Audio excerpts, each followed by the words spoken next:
mumzinda wa Blantyre komwe bungwe la SIDED lili ndi msonkhano wa atolankhani. Msonkhano umenewu amene atsogolere ndi mkulu wa bungwe limeneli a Sylvester Namiwa kuti afotokoze nkhani zosiyanasiyana zokhudza dziko lathu. Ndiye tiye ndikhale limodzi kuti timve kuti kodi Sylvester Namiwa atikonzera zotani. Zikomo kwambiri mawu abwino.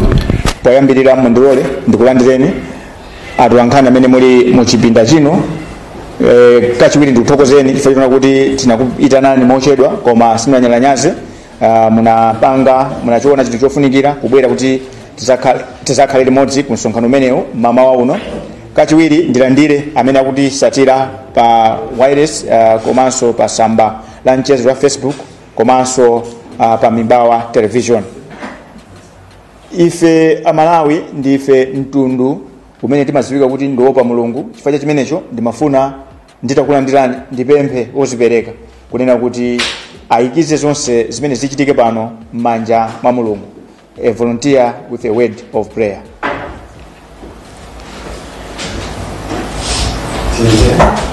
Atate muzina Yesu Kristo tifika pasapano mokonja komanso muzichepesa ndi chiyamiko kampaka tsiku labwino limene mwatipatsa komanso omwe tikuyamba mkumano wathu omwe afuna kufotokoza zokhuza dziko lino Bambo Namiwa timpha kuti mwatsogolere kuti zonse zikati kuyenda bwino muzina Yesu Kristo mpira maso kamika amen. Amen. Thank you very much for that wonderful prayer. Pachichewa pali mawu amanena kuti awiri sayenda asanapangane.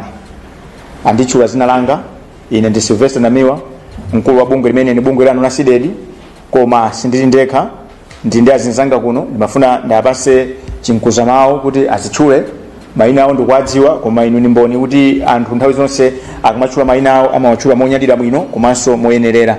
Chifukwa chimenecho ndipereke bwaloli kwa anthu amene ndili nawo kuti azitchule. Zikomo kwambiri. Ine ndi Asabuni Phiri kuchokera ku SIDED. Ine ndi Priska Kintenga kuchokera ku SIDED. Pamene mwatidziwa komanso dziko likusatira zimene zikuchitika pano, afunano adziwe kunena kuti mwati ndi msonkhano wa atolankhani ake amene ali mmene mondo yake. Ndiye ndimafuna kuti aliyense azitchule potchula dzina lake ndi nyumba imene akuyimirira mawu uno. Zikomo kwambiri.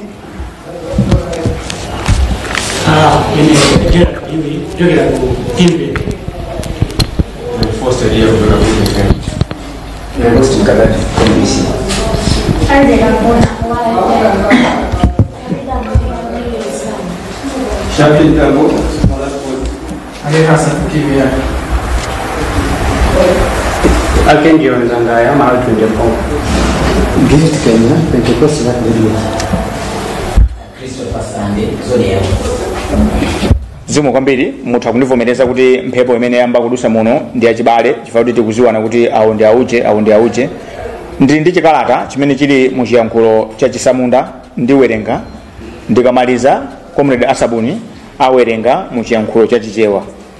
Koma mukudziwa kunena kuti nthawi zonse Amalawi eni ake abungwe la SIDED akamva kuna kuti tili ndi msonkhano wa atolankhani amanitumizira matext amanena kuti nkhani iyi chonde Amalawi aidziwe. Ndiye ndili mauthenga angapo koma chifukwa cha nthawi ndisankhapo awiri.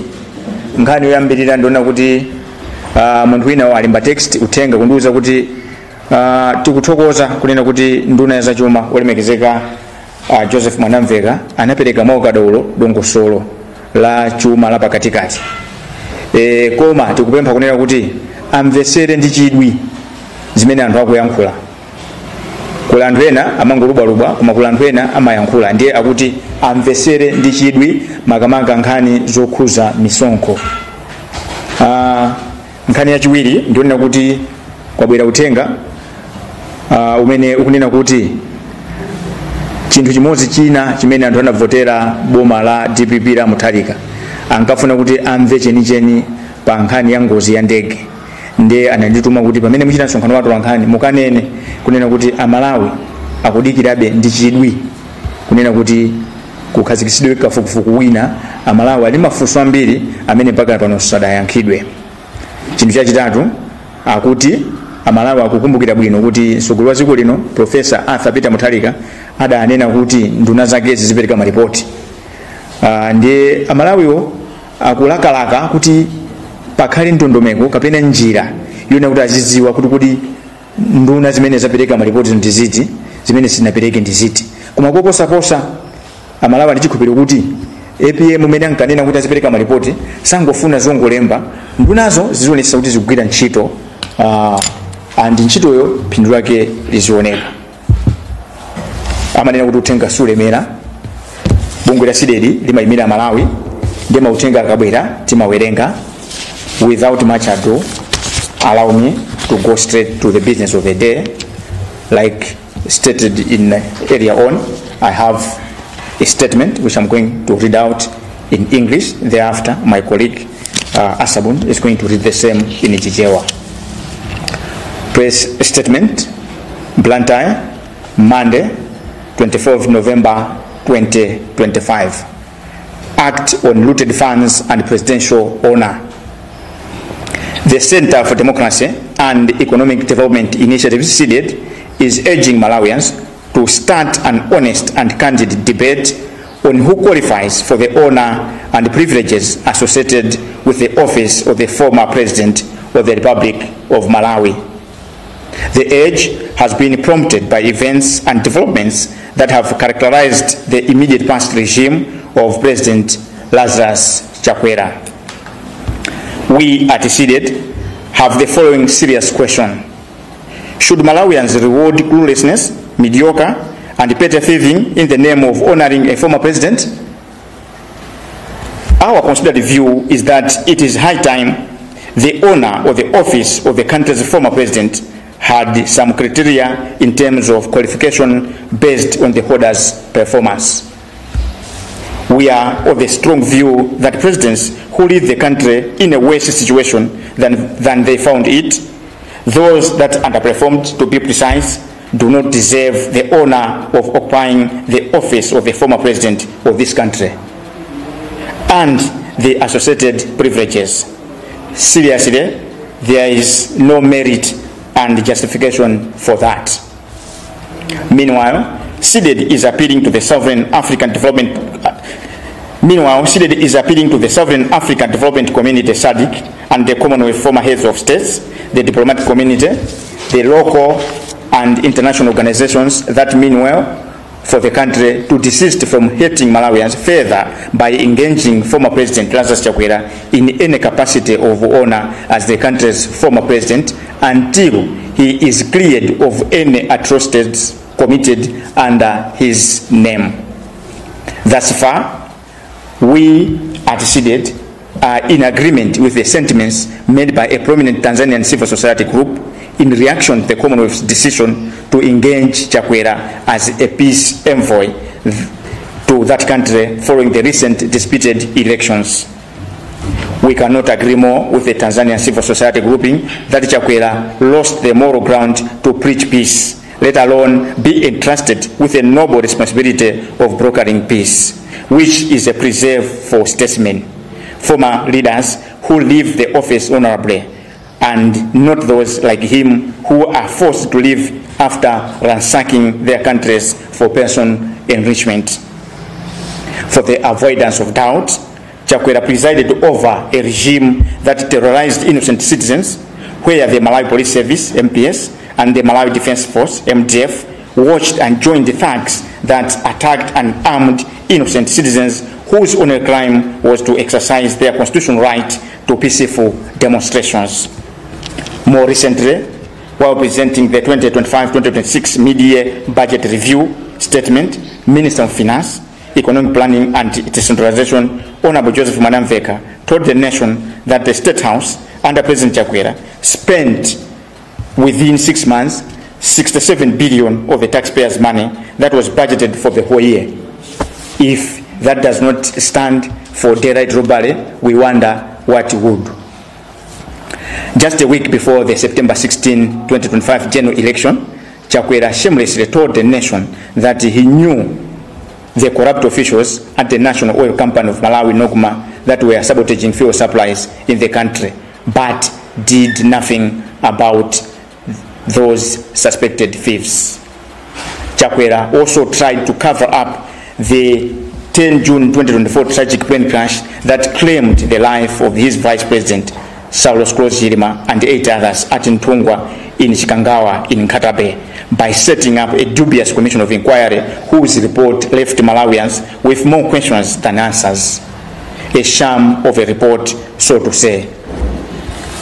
It was under Chakwera's watch that Malawians witnessed State House-sponsored corruption. Him, as president, decided to look the other way, thereby validating assertions that he was the chief beneficiary of all corruption scandals that included buying affordable import program AIP fertilizer at a butchery, embezzlement of COVID-19 funds, the East Bridge, the Bridging Foundation scandals, and the passport system hacking hoax. Thus far, CDED has written the Anti-Corruption Bureau, ACB, to open a docket concerning the British business person Zuni Fisata to unmask the unnamed person in the ongoing case in Newbridge Magistrate Court in the United Kingdom. Chakwera's failure to sack his chief of staff, Mr. Priska Podangaga, after he returned the Mercedes-Benz and 70 million to ACB, gives credit to speculations that Chakwera himself got the state-of-art Lexus from SATA. Therefore, opening that docket will give Chakwera an opportunity to clear his name. Of course, the anti-climax of Chakwera's corruption fight falsehood was the midnight arrest of the former ACB Director General Martha Chizuma. Again, Chakwera tried to cover up the incident through another sham of an inquiry. Last but not the least, we at CDED are demanding state agencies to zero in on the above listed reports to help Malawians decide whether Chakwera qualifies for the honor of the former president who served this country well and may be used as a peace initiatives elsewhere. End of statement. Signed, Sylvester Namiwa, CDED Executive Director. Thank you very much for your kind attention. Ndinalena poyambirira pacha kunena kuti zokambirana zimene zichitike muchipinda muno zigonera kwambiri pa chiyankhulo chimene tonse timamva, koma popeza kuti pala anthu ena chiyankhulo chimene samva ngakhale mpang'ono pomwe zinali zofunikira kuti ndiwerenge chikhalata chimene chi muchiyankhulo chimene enawo angamve, ndiye ndinawerenga, ndiye ndinalonjeza kuti mzanga Comrade Asabuni awerenga muchichewa, choncho mundilole ndipereke bwaloli kwa Comrade Asabuni. Thank you very much.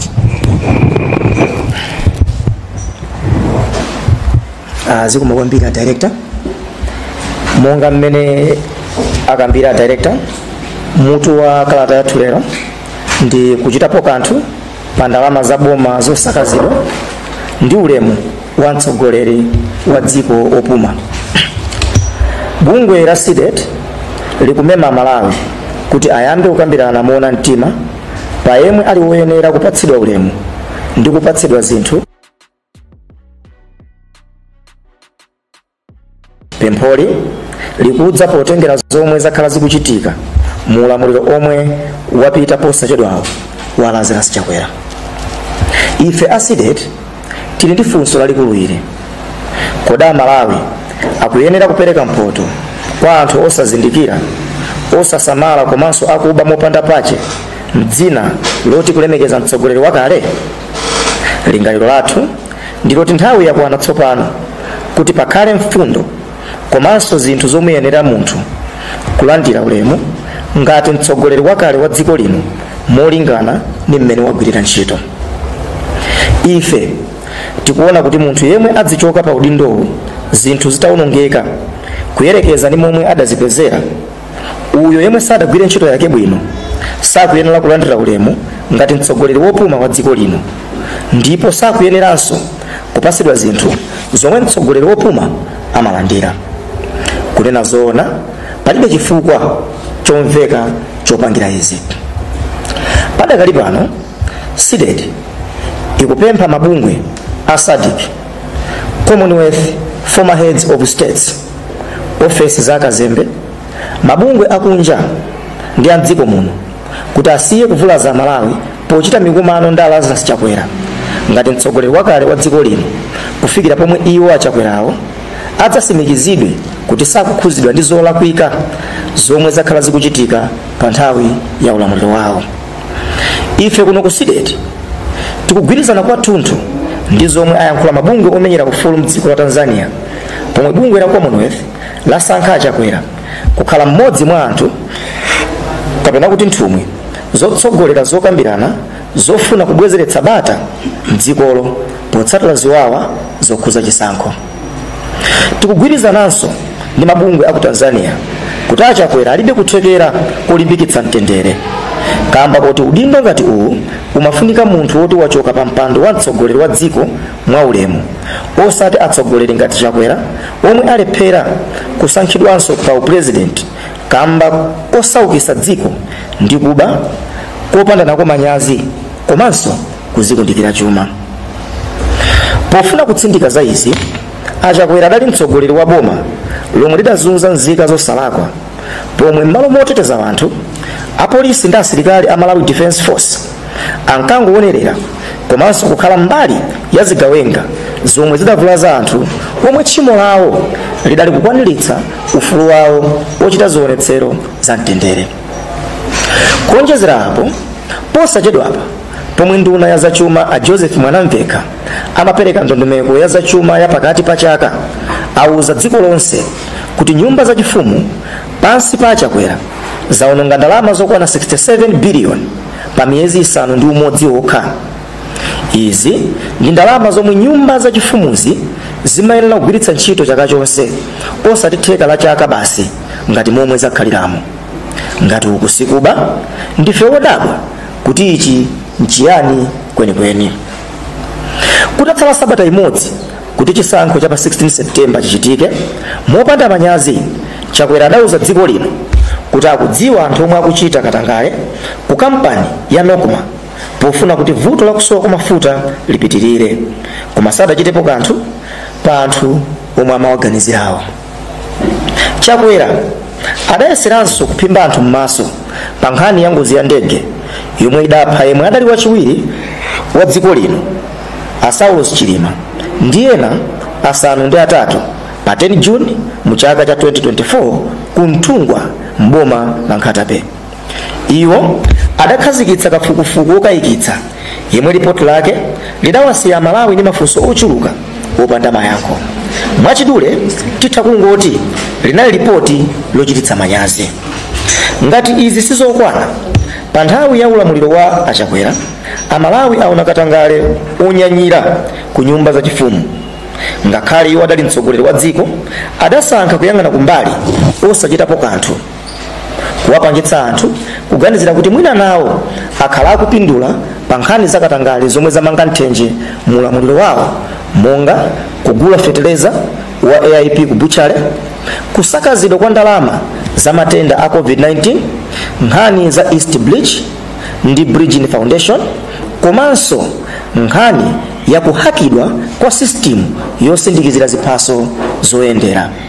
Pofika pano, SIDET yalembera kalata bungwe la ACB kuti libweretse poyera zikalata za mulandu wa Azuneth Satar, makamaka kuulula munthu yemwe wakhala asakutchulidwa yemwe akuganiziridwa kuti akukhuzidwa ndi mulanduwu omwe uli mkati ku bwalo la Uxbridge Magistrates m'dziko la United Kingdom.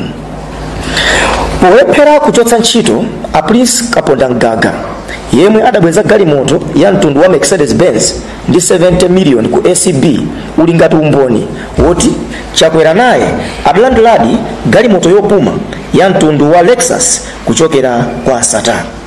Choncho kubweretsa poyera kalata za mulandu kutha kuthandizira kuti Chakwera adzikire kumbuyo pa mphekesera zomwe zinkamvekazi. Kunama kwa Chakwera pa nkhani yolimbana ndi katangale kudaonekera poyera pomwe Amartha Chizuma omwe adali mkulu wa ACB adamangidwa pakati pa usiku. Pa nthawi inso Chakwera adayesera kuphimba nkhani pokhazikitsa kafukufuku yemwenso ripoti lake lidali losagwira mtima ndi yochititsa manyazi.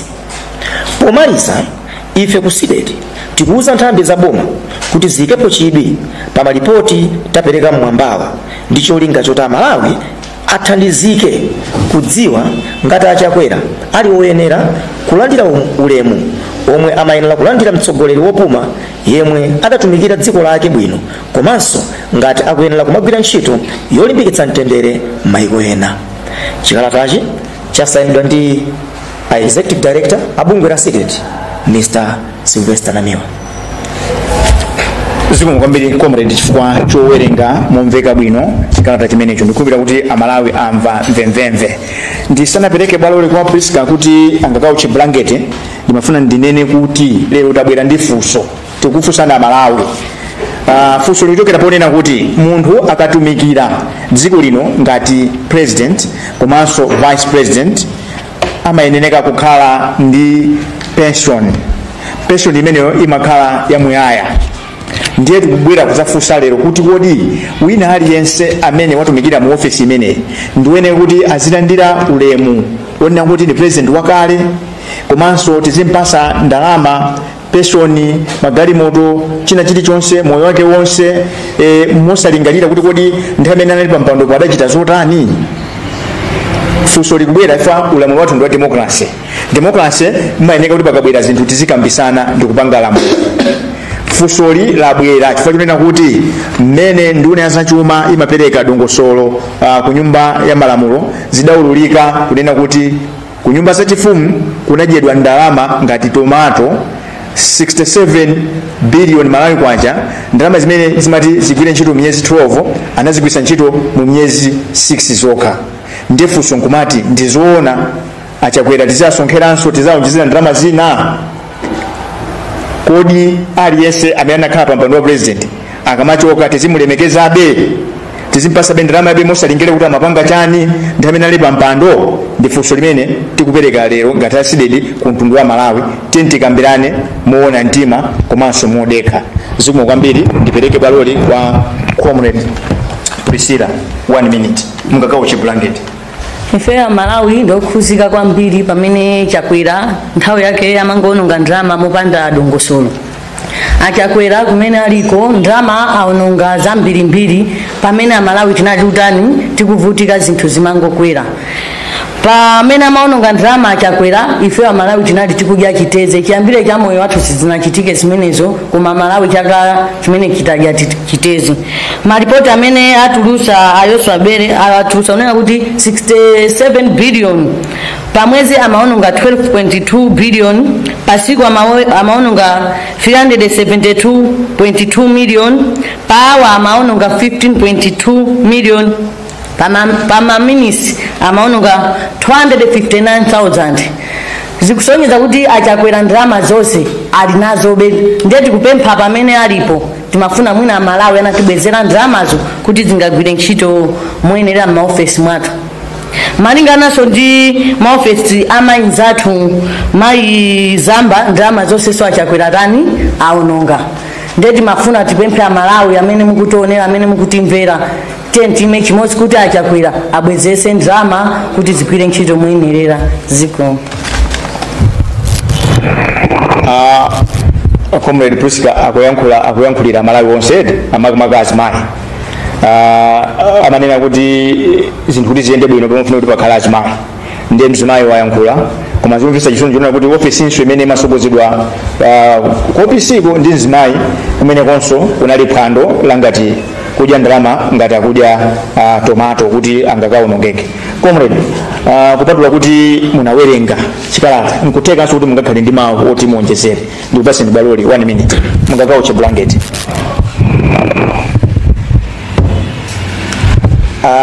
Mwina ine ndikambe kunena kuti no pa nthawi imene ndalama tikutchula apazi 67 billion yomwe parliament idavomereza kuti ipite ku ofesi ya president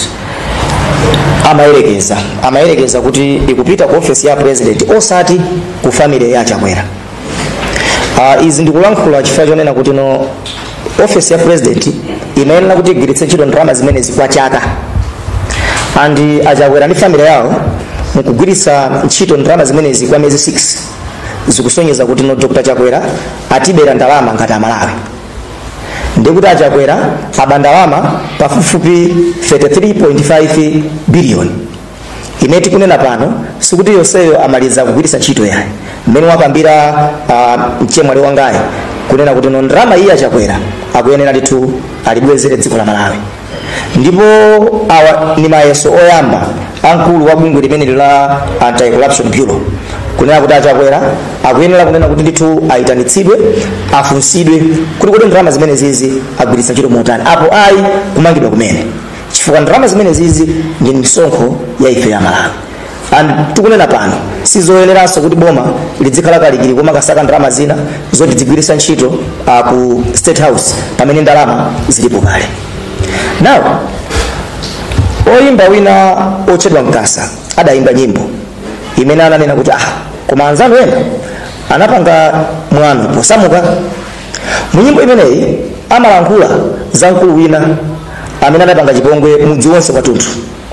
Koma poyimba Mkasa akuti anayiwala kuti chauluka chidzatera.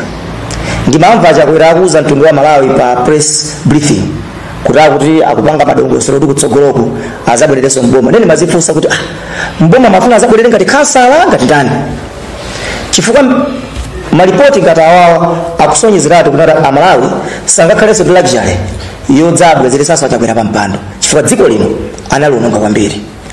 Comrade nimalize ndi kuimba kwa Billy Kaunda mu nyimbo yake imene wangotulutsa kumene imene akuti mudzikhala tcheru akukamba za Paulo, amene Paulo amadandaula za mkulu wina otchedwa Alexandria kuti Alexandria adatipanga chipongwe kwambiri. Ndiye Paulo amanena kuti ifeyo chipongwe chimati pangacho tilibe kuthekera kuti ngamubwezere, ndi Mulungu yekha amene angambwezere Alexandria. Ndiye amapereka warning kwa anthu amene akupita kumene kuti mukachenjere naye. Ndefe tikunena kuti achakwera takula pano nkudziwa ndikutengera kuti ayenda nanu ifeyo mwatipanga chipongwe, ndipo Mulungu kupatula ife apanga nanu. Azikoma kwambiri comrade.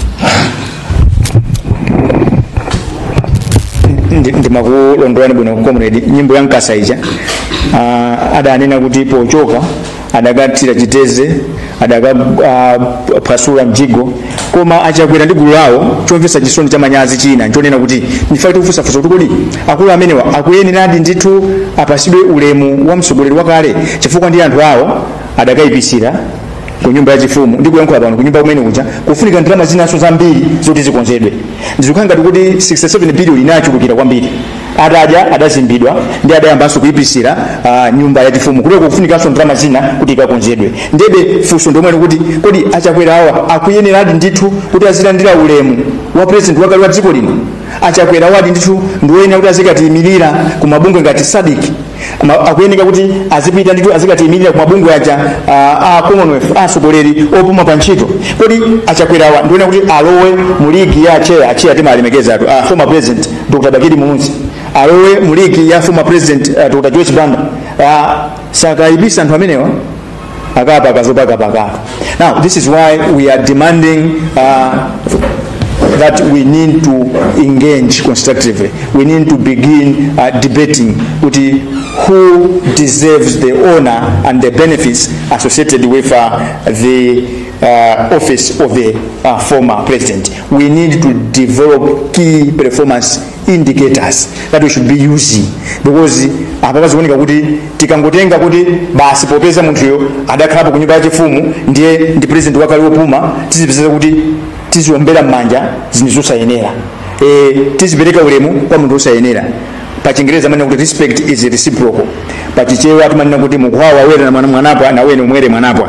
Munthu akamazinena kuti ndiwe galu iwe suzumira kuti galu ulemu munthu mazipasa ndani weka. Ndiye funso ndona kuti kodi zonsezi zikanenedwa zithera pati. Zithera ponena kuti muziko munoti ndi malamulo. Nthambi za malamulo ku Anti-Corruption, Fiscal Police, ku ACB, Financial Intelligence Authority, ntchito ndimene takupasani mabungwe SADC Commonwealth ndiena mudikire kaye pa achakwera mukamatuma mukamayitana kuti azikakamba za mtendere pamene asilikali mu nthawi ya apolisi amatenga ziko apolisitu kutenga zikwanje nkumatema anthu MTF yomwe imene anthu amayilemekeza ija mu nthawi yawo anayinyazisa imaonerera nzika zikuvulazidwa ndi amene yotekanene kuti silulazika tiyimirira ndikuona ngati kuti pena pake sogolo zikuno sitikuliganizira bwino. Msonkhano uno ndi watu wankhani sitinabwere pano kuti tizaonjeze gagandiwa anthu akudikira amve kuti pa uthenga umene aside apereka kukhala mafunso otani. Ndiye ndimafuna kuti mundilole ndipereke bwaloli muja amene muchitira muja mukweza mkono mukakweza mkono tikutchulani mufunsafunso lanu. The floor is open for questions. Yes, I see a hand here. Ine ndi gift kaimira mtolankhani wa Pentecostal Life Radio. Potenga kuti bungwe la CDD linavutika kwambiri mulamuliro wa Dr. Chakwera pa nkhani zokhudza ndi zionetsero zomwe machitisa kuti mwina apolisi mumathamangisana nawo amakuvutisani kwambiri munamenyedwa ndi udani wonse ndi Dr. Chakwera kuti mwina zikhoza kuwa personal mwina mukagwirizana ntchito.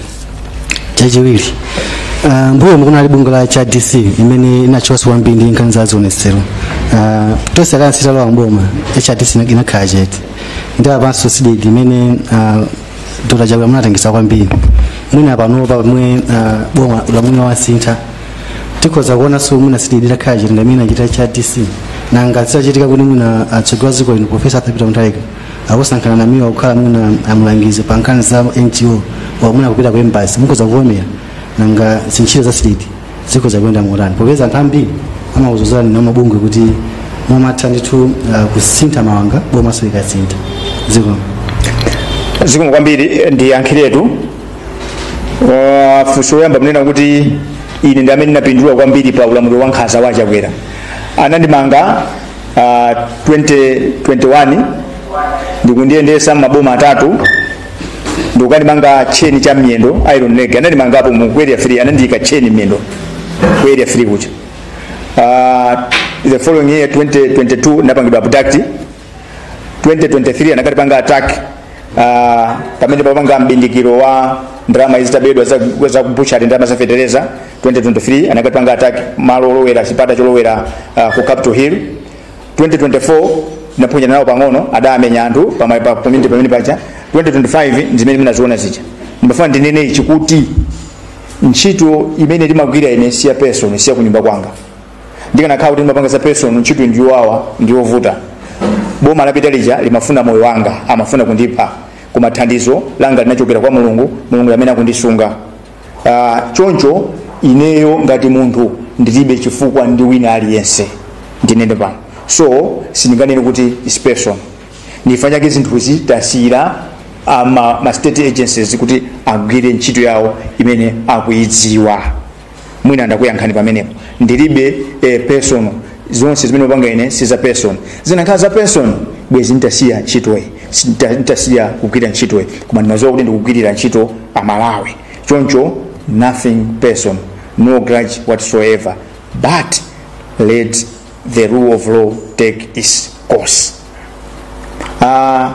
Nkhani yachiwiri nena kuti kunali bungwe lina nthawi imeneyo limazuzula kenaka tinakhala chete au maganizo awo ndikukhulupirira kuti pano pa CDD kuyankhula sinakhala chete and CDD sikhala chete fa CDD yo si anamiwa CDD si apiri CDD yo si Priska CDD ndi amalawi ndifake tikandibwera pa msonkhano watu wankhani ngati uno amatituma ndizimene tumazutuma kanena ziti zimenezo amalawi akamaseka CDD maseka amalawi akamadandaula CDD madandaula ndi chake ndimauza ulamuliro wapita ichi achina Chakwera kunena kuti ngati kuli munthu kuti mumukonde ndife CDD Fatima kuza ndizoona asogolera andale ali ndi vuto they don't want to be held accountable for their actions ukamanena zoona masanduka ndani wawo fa anthuwa amatitola ndakanakhala kuti Achakwera amamva zimene tinkanena lero pano Achakwera akulamulira koma adasankha kusamva fa chajera amafuna ajere amalawi masukupa mutu ndiye zayenawo mukafusa okha ine sindingabwire pano ziyankhula za bungwe lina ndiyankhula za bungwe la CDD mwanenapo zona kuti anthu kusankhidwa maudindo anthu akusankhidwa koma ndinakali kuti ntchito ija sinimagwira kuti ine ndipindule ayi akanakhala ntchito ndimagwira kuti ndipindule ndikanapindula mulamulo wa Achakwera fa ndalama zimene amabazi amagulira anthu ine sine munthu wogulisa. I cannot sell my soul. I don't have a price. Ntchito iyi Mulungu anandipasa ndigwirire Malawi, so I'm going nowhere, mark my word. Mukayang'ane ma press briefing amene takhala tikupanga mbuyo mu amanthu amandifunsa iyayi mukufuna udindo ndofunikira.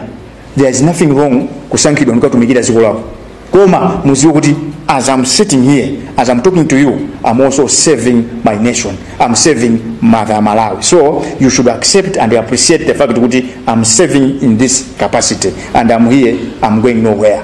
Sikuwayamba kuyankhula izi mukabwerere mbuyo ma interview siyana anthu amafusafusa limenelo. Komanso sindingakuloze njala inuyo ndi gawo la number 4 loyimirira Malawi. Tili ndi executive president ndi nduna, tili ndi legislature aphungu ndi speaker, komanso tili ndi mabwalo.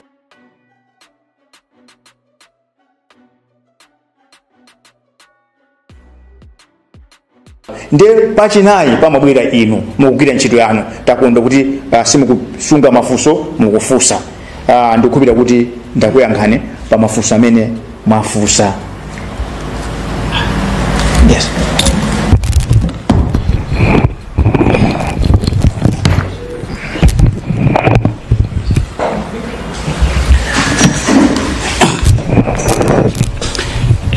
Ine zina langa ndine Gerard Viewyi kuchokera ku Timven.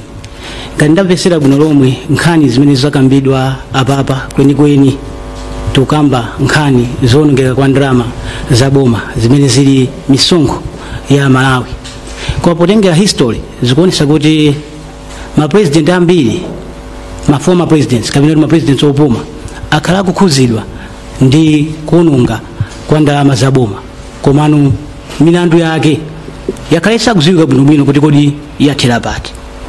Nde apa mukamba zona kuti Achakwera mwina akuyena kuti abwenze ndalama zimene aononga kwa nthawi kochepa kamene ndithu akhala akulamula dziko lino. Mwina how sure are you kuti Achakwera ndalama zimene abwenza komanso Amalawi angakhulupirire bwanji kuti ndalama zimene zibwenzedwa? Komanso mwanena kuti si president wina aliyense amene akuyena kuti azilandira ulemu makamaka former president, potengera kuti ma president ena aso ambuyomu akhala kukhuzidwa ndi kuonongeka kwa ndalama za boma, koma akhala kutumidwa ndithu kukayimirira Malawi mu misonkhano yosiyanasiyana yakunja. Ziti mwangopanga tageta Achakwera kapena mupangepo kuti mwina amenenso analamula dziko lino mbuyomu kaya anaononga ndalama za boma nawonso abwenze ndalama kapena zikhale motani pamenepo? Tufuna itadziwa.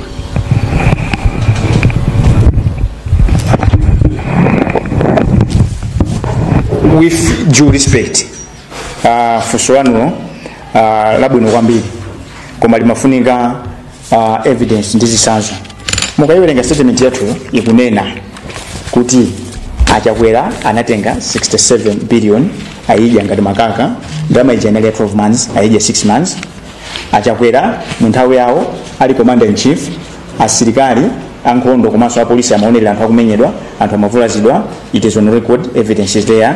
Zonena kuti akayipisa makoma a nyumba yachifumu zilipo, evidence is there.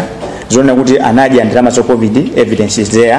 Zonena kuti apolisi Kaponda Mgaga anatenga galimoto kukabweza ku SCB ndi 70 million, it is there. So palibe cholakwika kufukula zakale.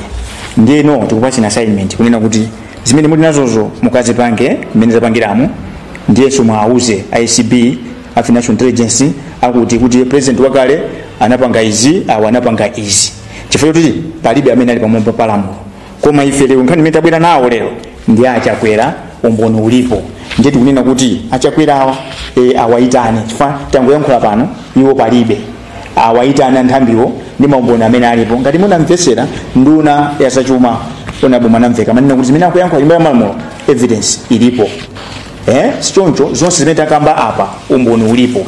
Ndiyeno za president akale amene mukwazi wawo kuti anaononga ndalamawo, chimene mupange mukalembenso statement ngati iyi, mubwere muluze nso dziko kuti akuti Abakili Muluzi anapanga mwakuti, Joyce Chibanda anapanga mwakuti. Fa pano mafumu president nawo ndi awiri amenewe, fa Achakwera ndi awaduna kuti tikambirane kaya kuti kodi akuyenera kuti atchulidwe former president, ndiye mukabwerese amalawi akondwera kumva kwa inu. Ndikupera ndakuyankhani.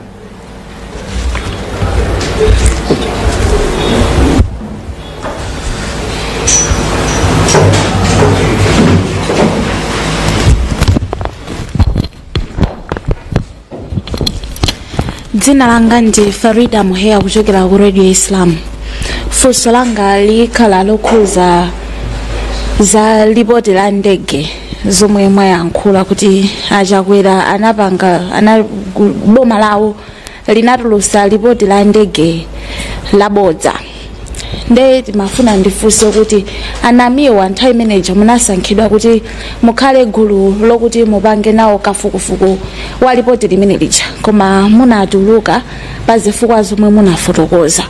Mwinanu simumaona panopa kuti mumayeneka mukhale momwemo potengera inde kuti munali zinthu zina zokuti sizimakusangalasani, komano inuyo ndi omenyera ufulu wa amalawi ameneka aziwe zomwe zikuchitika kudzera kwa inuyo. Simumaona kuti mukanakhalabe momwemo kuti mwina mubwerese inuyo zoona zinizeni inde kukatuluka lipoti labozalo, koma inuyo mubwerese umboni kuti izi ndi zaboza zomwe zinali ukuku ndi izizi.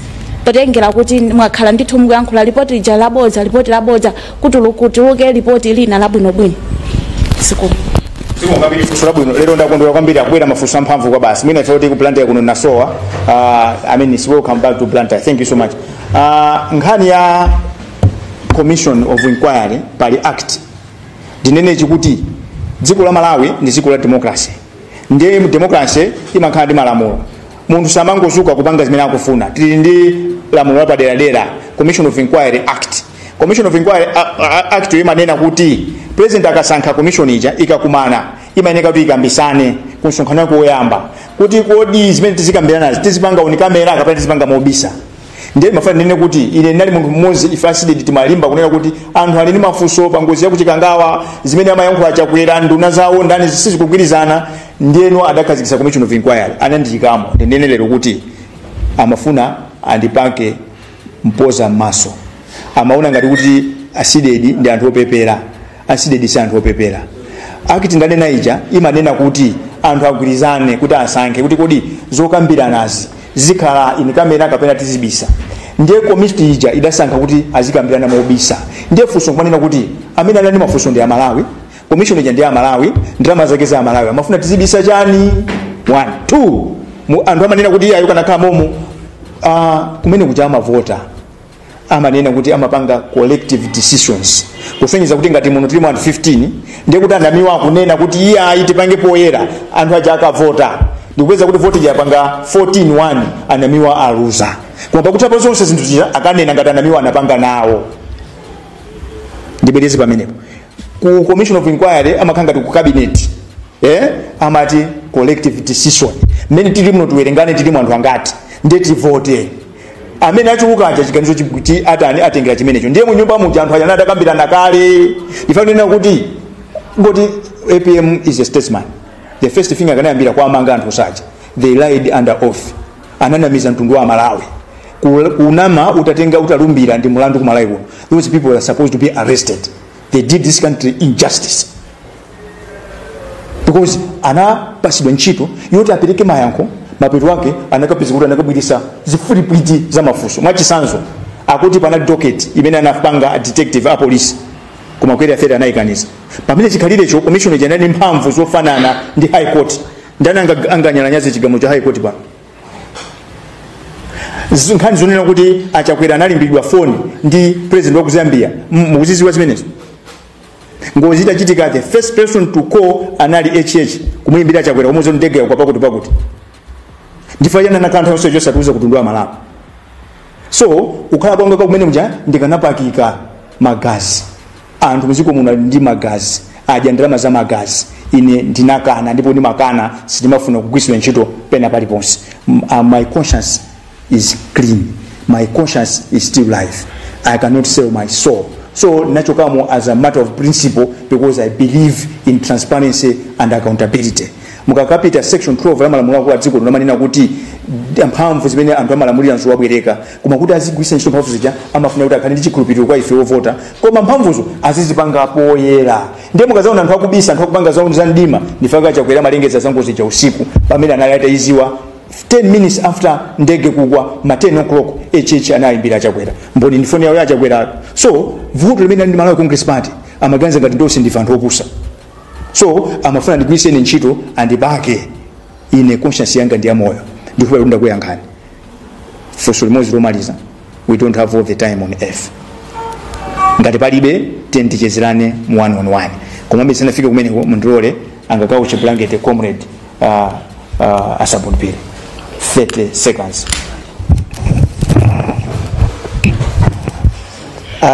Pankhani ziwiri zimene tinabwera nazo lero ndikukhulupirira kunena kuti atolankhani komanso amalawi onse amene akutimvetsera kunjako akhoza kugwirizana nafe kunena kuti lingaliro ili ndiye lofunikira ani ngati Malawi tikuyenera kuti tiyenge direction kupangira pamawa kuti atsogoleri amene adzibwera azidziwa kunena ndikapanga mistake ineyo anthu azandichosa mbuku yokuti nthawi ina yake ndinakhalapo mtsogoleri wa dziko lino ino ndinu mboni mwaona atamangidwa anyamata amene akhala kumenya anthu akhala kuzuza anthu mulilongwe kuti nduna zina za mboma la Chakwera zimakapezeka kukhoti kuja mamawa mpaka na mazulo mtsogoleri wa aphungu otsutsa boma kumakachita kudandaula mparliament kuti ayi mukutimangira anthu kuamanga mamawa kuamangaso ndiye pachichera paja pali mawa amati menya galu kuti udziwe mbuyache pamene paja sitofunika somboni yayi zona za mpesa matayala ku parliament timachita kuona zona anthu aja zithuzi zilipo koma zimene zimachitika Chakwera kutani akuyang'anira so ifeyo tikugwiriza amonga mmene takambira kunena kuti no tonse amalawi tigwirizane kuti Dr. Chakwera kuyambira pano kupita kutsogolo I think asama werengeredwenso kuti anakhala mtsogoleri wa dziko lino mwina tidzingo kamba za Abakili Muluzi akomanso a Joyce Banda zikomo ndiyambire pamene akirapo kuti kusawerengera uku tikudikira kunena kuti nthambi za boma ziwaitane he should have an opportunity because this is a democracy ma state agencies agwire ntchito akagwira ntchito yawo akawapanga clear akawapeza kuti zonse zimetanena apa anthu amango aganizira asanika kulandira ulemu wawo asanika kulandira mapeshoni zonse zimene amalandira azizawo ndisindike pamenepo sitili pano kunena kuti Achakwerawa tikwavindikira iya koma tifuna kuti tiwapase mwayi kuti azipange clear ndifake tikupempha nthambi zosiyana kuphatikiza pa mabungwe ndi maiko kuti imani fa Achakwerawa anaponda zilonda za Malawi anayika zilonda kufikira kwa Jesa Chiteze iwa kugawana 67 billion Malawi kwacha ndeno adikira ningaye anthu awazukute akawazukuta akawapeza osalawa ifa Malawi ndife olemekeza asogolera anthu timalemekeza malamulo tisawalemekeza tizawapasa ulemu wawo nkhani ya 67 billion nduna ya zachuma Simplice Chola akwene unawonso ayankhe ulimoza fa amene anavomereza kuti ndalama ipite ku State House ndiwo komanso budget ya OPC nayonso inamalizidwa Michael Leni Zamba akwene kuti ayankhe nawo ndiye paja mukuziwa kuti Zamba akaita ndo parliament samapita ulendo uno mmene anavotera Malawi pa 16 paja Amalawi asintha kachidwe ka zinthu wina akaitanidwa kamanyala nyaza pali chizungu timati citizen arrest tizangomunyamula nokawauza anthu kuti bwana munthu uja ndi uyu the only way to change this country is to ensure that we should make those people occupying public offices very uncomfortable to abuse powers and funds ndineni pano kuti dziko likuti democracy tienjoy ulamuliro democracy kuti tipindule tonse Malawi chofuna kuchita njona tugirane manja pasakhale munthu amene azikhale mphamvu zambiri kwapo sankhana na vote acha zikumukambiri chifukwa cha nthawi tilekere pomwepo koma tilipo kuti tikupitirira kuchezerana funso tizinena kuti kodi pa ndalama zimene Achakwera 67 billion mu 6 months tizaonjezeranso ndalama zina mmene anayipisira ku State House muja akuyeneka kulandira ulemu wansogolero wake wa dziko lino Amalawi tiyambe kukambirana zikumukambiri. Thank you very much for your kind attention. Tinayamba ndi pemphero mundilole ndi pemphero zipereka kuti aseke ndi pemphero. tipemphere. Atate mwana tikudzera kwa mphamvu ya Mzimu Woyera tizongo kwambiri chifukwa tikupemphani kuti mukhale nafe makhala nafe mwatindisa bwino kudzaso kumaliza programu yonse imene tili nayo ya msonkhano wathu wankhani. Tikupemphani kuti pomwenso tikubwerera aliyense makwawo komanso maofesi ambuye mwathu kutisogolera kuti kati kwenda bwino mu dzina la Yesu Khristu tipemphe masiku amika. Amen. Ayi ndithu Amalawi pamene panso ndiye pamapeto pa msonkhano wathu wankhani omwe umachitikira kuno ku New Nkwazi Lodge mu mzinda wa Blantyre, komwe mkulu wa bungwe la SIDED Sylvester Namiwa ndi akuluakulu ena amachititsa msonkhano umene wathu wankhani kwakambira nkhani zambiri maka zokhudzana ndi zomwe mtsogoleri wakale wa dziko lino Achakwera adachita mu nthawi yawo. Komanso Namiwa apempha kuti nthambi za boma zomwe zili luka daulo ofufuza zina ndi zina zokhudzana nkhani za chuma katangale ndi zina kuti ziyambe kuchita kafukufuku kuti Amalawi adziwe choona kuti ngati kuli kupereka ulemu kwa Achakwera ulemu udzipita Achakwerawo atafufuzidwa bwinobwino. Anakamba ponso nkhani kuti iwowa akugwirizana ndi mabungwe a dziko la Tanzania amene akukayikira kuthekera kwa Achakwera kuti angakhale nkhalapakati olimbikitsa bata mdziko la Tanzania ponena kuti Achakwerawo alibe kuthekera kumeneko. Ndi nkhani zikuluzikulu zimene zinakambidwa kwambiri kunoko zinali zimene zozo kuti mtsogoleri wakale wa dziko lino akuyenera kuti afufuzidwe pa zinthu zina chifukwa choti mu nthawi yake amaonerera kuba, amaonerera katangale, komanso anthu aja amene amayenda ndi zikwanje kuvulaza anthu ndi zina zotero. Malingana ndi nthawi Malawi pamene panso ndiye pamapeto penipeni pa kuulutsa kwathu kuchokera kuno ku New Nkwazi Lodge mu mzinda wa Blantyre. Ine dzina langa ndine Christopher Sande, ndi mthokoze nzanga Hezekiah